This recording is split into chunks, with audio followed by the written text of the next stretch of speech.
The best hitter in baseball, in my opinion, was Ted Williams. Trying to sneak a fastball by Ted Williams, like trying to sneak a sunbeam by a rooster in the morning.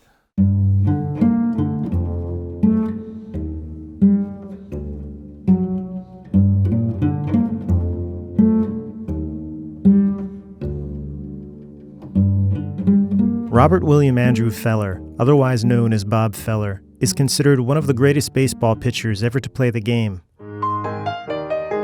In 1936, the 17-year-old high school senior came off an Iowa farm and went straight to the major leagues, where he dominated the sport for 2 decades.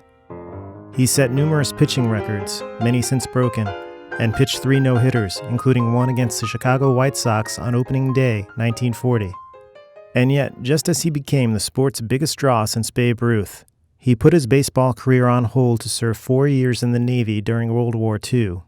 There was no way that we were not going to win that war, because the people at home, as well as the people in the military, had unrelenting resolve that we were going to win. Bob Feller was born in Van Meter, Iowa in 1918. He grew up on a farm where his father devoted himself to his hogs, his corn, and his son's evident talent for throwing a baseball. My father recognized I had a very good arm, and I loved to play the game. I loved to play with him and play catch. We built a ball diamond on the farm in the pasture, fenced it off to keep the livestock off the outfield and the infield. My father would hit fly balls to me, ground balls. He'd catch, and we tried to learn all the fundamentals by kind of the trial and error method.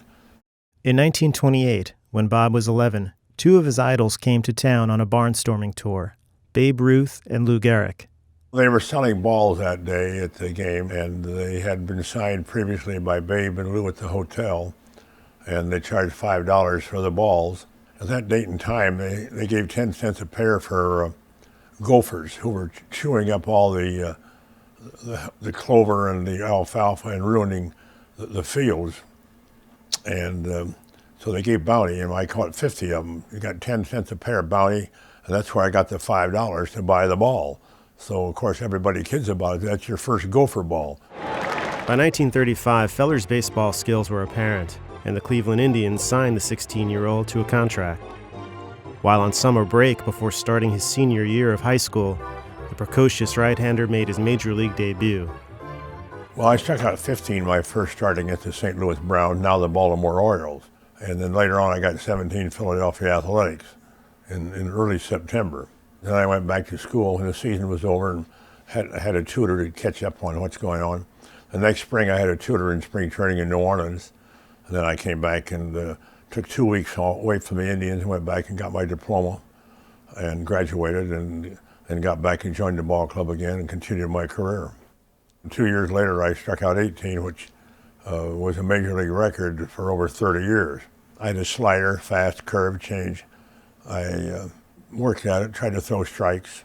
I'm the youngest pitcher to ever win a game in the majors, also the youngest to lose a game.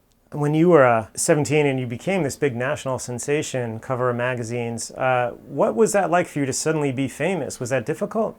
Not at all, not at all. My father and mother were trained me pretty well, and I listened to them. I had very good coaches, teachers, managers, a lot of good friends on the team, and it wasn't all that tough. I tried to cooperate with the news media. They didn't all love me, but that's okay. If you're gonna do anything successful, not everybody's gonna love you, and you can't waste your time worrying about it. Bob Feller is one of the hardest throwers ever to play the game. Just how fast was his legendary fastball? It's hard to know for sure because he pitched in an era before radar guns. They did a stunt in Chicago in 1940 with a motorcycle. The motorcycle was going 86, and I gained 13 feet on the motorcycle and 60 feet, 6 inches of pitching distance, which figured out mathematically at 104. I suppose in my prime I could average on a good day maybe 102, 103, 104, maybe 105 occasionally. Thank you very much, ladies and gentlemen. A day that stands out in Feller's memory is June 13th, 1948. It was Babe Ruth Day at Yankee Stadium, and Bob Feller and the Indians were in town for the game.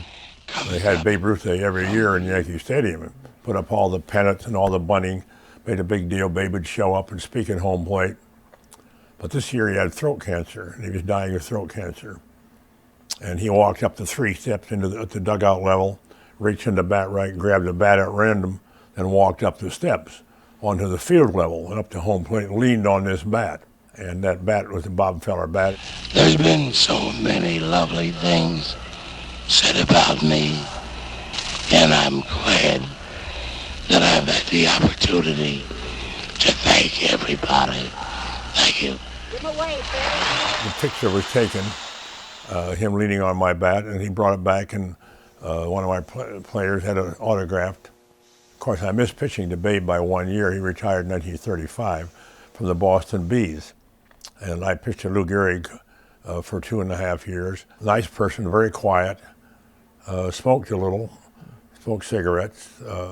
Babe always smoked cigars. But I got to know him both quite pretty well, because I was on several rubber chicken dinners and banquets and functions around New York with both of them when I was a young fellow before World War II. On December 7th, 1941, Japan, like its infamous Axis partners, struck first and declared war afterwards. Probably the biggest decision I ever made in my life.